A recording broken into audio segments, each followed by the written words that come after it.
Is my hair okay? Okay. So I wanted to talk about the difference between uh, a boomer operator or a possibly Gen X and what it's like to be a millennial operator or warfighter, whatever's less offensive. I know veteran or military identity politics can get almost just as derisive as the contemporary issues we see today. You know, are you an operator? Is it okay to say operator? Um, so, uh, I don't know if that was an issue so much back then in Vietnam or World War II. Who's elite? I mean, I guess not, because there wasn't such a formalized divide within the community. And if I recall, MACV-SOG had a lot of regular guys in it too, as well as OGA and Special Forces. So I don't know if there was being self-conscious about your identity or who you are, where you fit within the classes in the military was such a big deal back then. That's definitely a millennial issue, I would say. You can get harangued, I think, if you kind of falsely call yourself an operator, or you know, and to say that stolen valor was never a thing is not what I'm getting at. It's the minutia of who's who, you know. Civilians will call just about anyone with multicam an operator, right? And I think we need to, as professionals, just kind of not care, right? It's, you know, it is a word that once maybe still does have a specific meaning, but as far as common usage goes, it just means some high-speed, low-drag dude, you know. So whatever, right? Second thing I see or see people accused of, or I see it thrown around as a generalization, is gear whores, as if gear whores never existed. Gear whores to just destroy, and I feel like I can't say destroy, because if I was going to destroy this notion, I'd have a lot of sources, and I'm not going to cite anything. But to try and dispel this idea that gear whores didn't exist up until late, just because there's now a gear industry to sport people's appetites for the best gear. There were always gear whores, especially with the officer ranks. Officer ranks have always been gear whores. You know, if you look back, I want to say World War II, I think it was just cited with the issue of adopting pinks and greens for a uniform. Officers routinely had their uniforms handmade, so there's variances in color. To me, that classifies you as a gear whore. A lot of personal weapons used to be used throughout the ages by people who could afford to do so, and field modifications to load carriage, backpacks, and weapons were pretty common in World War II. Maybe not as common as it is now, because the M416 platform is just so easy to modify. And generally speaking, the Army doesn't want you to do any permanent modifications to the operation of the weapon. So you have modifications taking place at a different level. No one's sawing the stock off their M4, at least not in most units, right? But gear whores have always been around. So I definitely don't think that's a millennial issue or a trademark of a millennial operator. Another kind of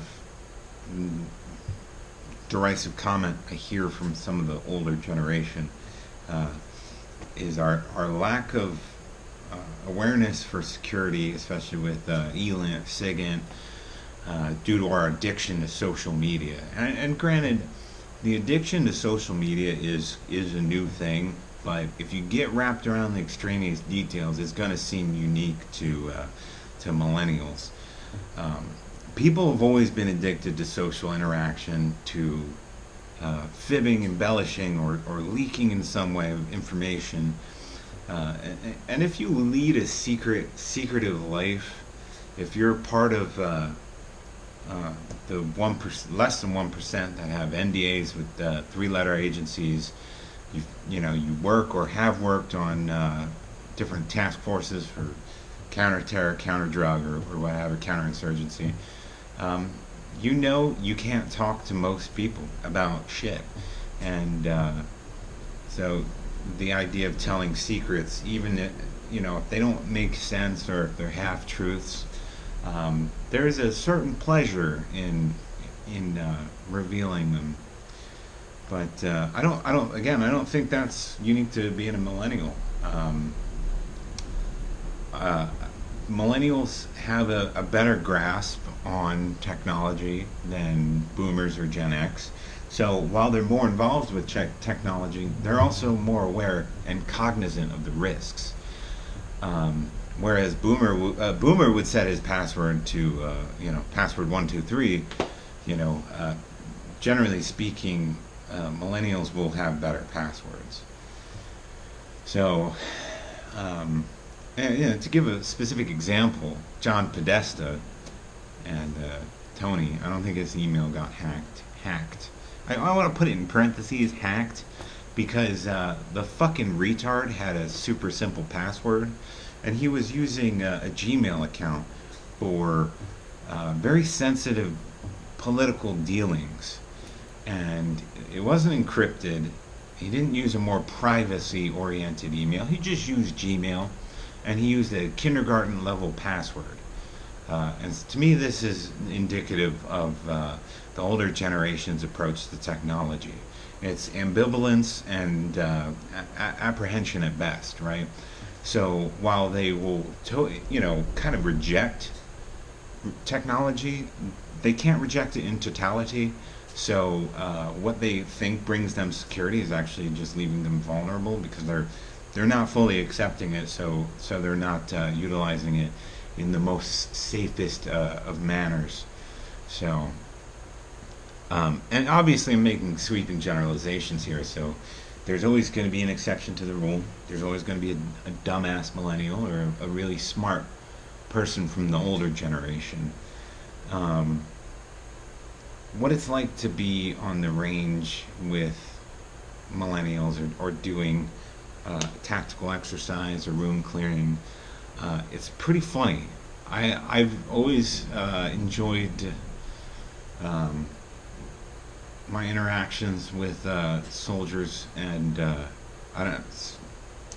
teammates my age. I can't say soldiers for all of my interactions. Some law enforcement, some civilians, a bunch of different types. But you'll encounter a lot more pop culture and a lot more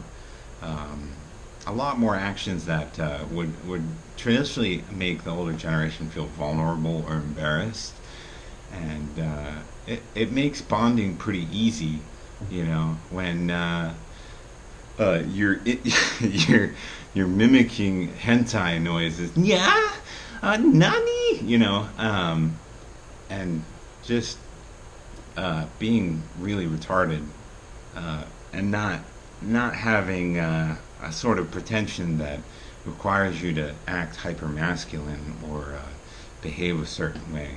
You search through that sort of. I mean, it's partially the internet culture, but you search through that vast treasure trove of American culture, and you find something to connect with, and it helps. It really does, and because especially if you're in a unit or an organization where it's not life cycle and you have limited time to build up bonds between teammates, you want to do so as fast as possible while also doing it organically, and that's definitely one way. Internet culture is a great it's a great universal bond builder. Of course, I've met millennial soldiers who, they act more like boomers. They look very disapprovingly at, um, just inane silliness. Uh, what is the other thing that I've seen that is actually it's commonality between generations of soldiers, but people certain people like to not think that they like to attribute it largely to millennials. Um, Acting gay as hell is excuse me, is something that I have seen or heard of just happening throughout time immemorial, right? Between combat troops, it's just acting like a and that bothers some people. It bothers a minority, but for the most part, it's hilarious bonding. And I feel like the jokes have changed over the years, over the decades, and maybe they've gotten more raunchy and less is considered off limits. But in general, having read a lot of memoirs of soldiers, sexually charged jokes, be they homosexual or heterosexual, has always been a part of combat culture. This does not, from my knowledge, really take place within Pogue units, but it's something that seems to definitely be a tradition with people who see combat. And, I think part of it's just combat troops don't, in general, they don't care as much because they've seen the extent of what humanity has to offer, and they know they could die at any given moment. So why not have as much fun as possible? So, oh yeah, that's a difference between millennials and the older generation. Millennials are, addicted to stimulants, um, where the older generation smoke and drink coffee like it was going out of style. Millennials have access to more things to keep them awake or motivated, so they drink energy drinks and take workout powder and do anything short of taking methamphetamines. And the older generation smoked coffee, drank cigarettes, and took actual meth. So again, it's different. There's extraneous details that kind of form this gap. Um, but to me, it's all gravy, and it seems like it's the same group of soldiers, just kind of evolving with the times. Um, but that doesn't excuse fold a gap syndrome or some of the other behavior we've seen with the different generations. But in general, I think being the tip of a spear for a nation has always kind of forged similar people, regardless of what their society is going through. Generally speaking, combat troops usually tend to be pretty no nonsense, which is good.